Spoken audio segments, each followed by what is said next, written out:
क्या बात है माँ? आज आप कुछ उदास उदास लग रही हो। निशा ने बताया है कि आज तुमने खाना भी नहीं खाया। आज तुम सुबह से बाहर भी नहीं आई हो।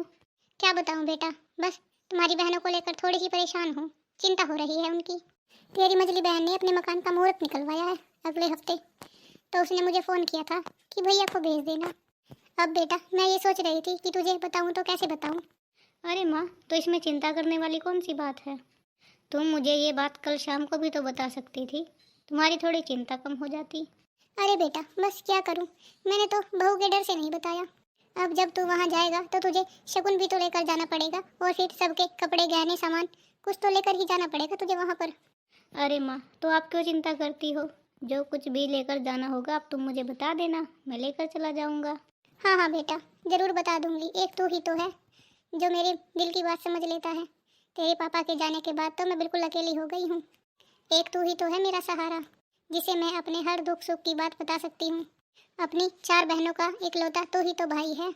अगर तू ही उनकी खुशियों का ध्यान नहीं रखेगा तो और कौन रखेगा बेटा। हाँ हाँ माँ, आप ठीक कह रही हो, आप चिंता मत करो, मैं चला जाऊंगा।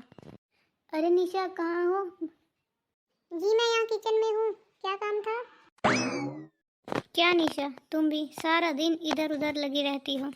बस क्या बताऊँ आपको, घर के कितने काम होते हैं। कहिए, आपको कुछ काम था क्या? अरे शांति, जब तुम्हें पता था कि माँ किस वजह से उदास है तो तुमने मुझे बताया क्यों नहीं? क्यों, तुम कुछ नहीं पूछ सकते क्या? अरे बाबा, क्यों नाराज होती हो?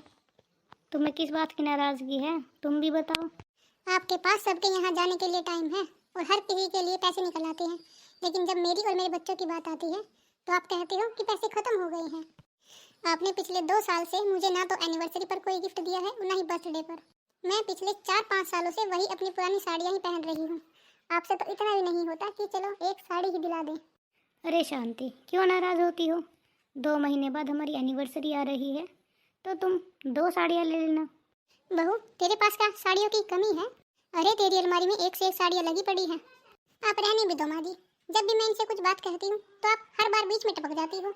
ये तुम कैसे बातें कर रही हो? अरे मेरा बेटा पैसे कमाता है, कोई पेड़ पर से तोड़कर तो नहीं लेकर आता।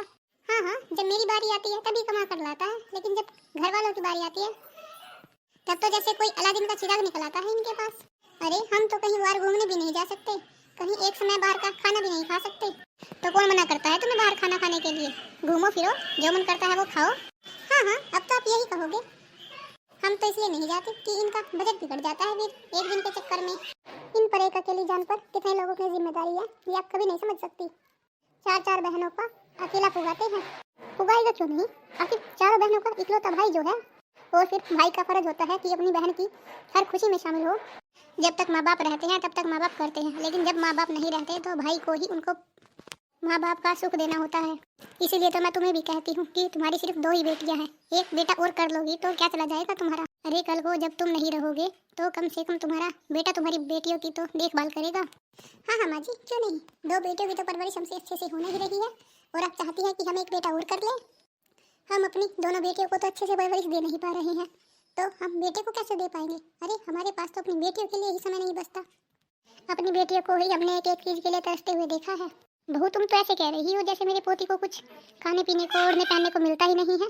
तुम क्या जानो कि बेटे का सुख क्या होता है। अरे मैं तो बूढ़ी हो चुकी हूँ, कभी भी मेरा बुलावा आ सकता है, बस मरने से पहले अपने पोते का मुंह देखना चाहती हूँ।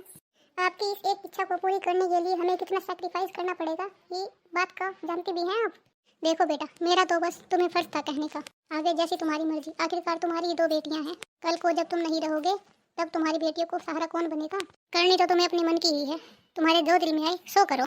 देखो शांति, तुम माँ की बातों का बुरा मत मानना।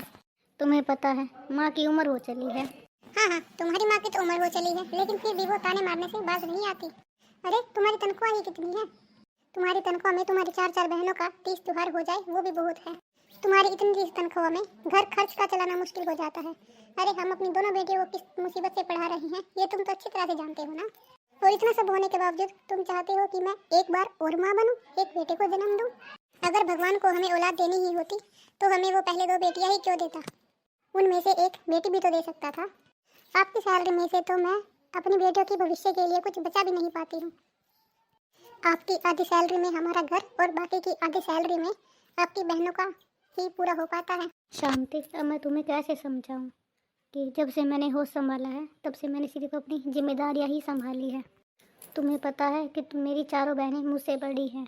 जब तक मेरी बारी आई तब तक घर की आर्थिक स्थिति बहुत ही खराब हो चुकी थी। इस वजह से मुझे अपनी पढ़ाई लिखाई छोड़कर नौकरी करनी पड़ी। तुम तो अपने दिल की बात मुझसे कह लेती हो, लेकिन मेरा तो सोचो, मैं तो किसी से कह भी नहीं सकता। सुनिए जी, मैं आपसे कोई शिकायत नहीं कर रही हूँ, लेकिन मैं तो सिर्फ इतना चाहती हूँ कि जिस तरह से तुम अपनी 4 बहनों को संभालते हो, आप ये मत भूल जाना कि आपके पीछे आपका परिवार भी है। बहनों के साथ साथ आपकी एक बीवी और आपके 2 बच्चे भी हैं। उनके साथ साथ आपको अपने परिवार का भी ध्यान रखना पड़ेगा। इसीलिए मैं तो आपको शुरू से ही कहती थी कि मुझे जॉब कर लेने दीजिए, लेकिन आपने ही मना कर दिया था। अगर आज मैं जॉब कर रही होती तो शायद ये नौबत नहीं आती। हाँ शांति, तुम ठीक कह रही हो। अगर शायद तुमने जॉब कर ली होती तो आज हम इतने तंग ना होते, हमारी आर्थिक स्थिति इतनी खराब न होती। मैं इस बारे में माँ से बात करूँगा। अगर माँ ने इजाज़त दे दी तो तुम फिर से अपनी जॉब स्टार्ट कर देना। माँ, अगर तुम नाराज़ ना हो तो मैं तुमसे कुछ बात करना चाहता हूँ। हाँ बोलो बेटा, क्या बात है? माँ, मैं चाहता हूँ कि शांति दोबारा से अपनी जॉब स्टार्ट कर दे। अरे बेटा, तू ये क्या कह रहा है? मैं तो सोच रही थी कि तू मेरी बात मानेगा और बहू को समझाएगा कि वो एक बच्चा और कर ले। अरे बेटा, हमारे बुढ़ापे में हमारा बेटा ही हमारा सहारा बनेगा। ये बात तू क्यों नहीं सोचता कि जब तुम बूढ़े हो जाओगे तो तुम्हारा बेटा ही तुम्हारा सहारा होगा? अरे माँ, बेटा और बेटी में किसने भेदभाव किया है?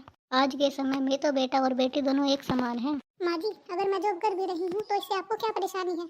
अरे अगर मेरे जॉब करने से हमारे घर को ही सहायता मिलेगी, हमारी आर्थिक स्थिति ठीक होगी, तो इसमें आपको क्या दिक्कत है? और अगर तुम मेरे कहने से एक बेटा कर लोगी तो तुम्हें क्या दिक्कत हो जाएगी? माँ जी, आपको तो कोई दिक्कत होने वाली नहीं है। जो दिक्कत होगी मुझे ही होगी ना, मेरे परिवार को होगी, मेरे पति को होगी। और मैं नहीं चाहती कि हम पर कोई मुसीबत आए।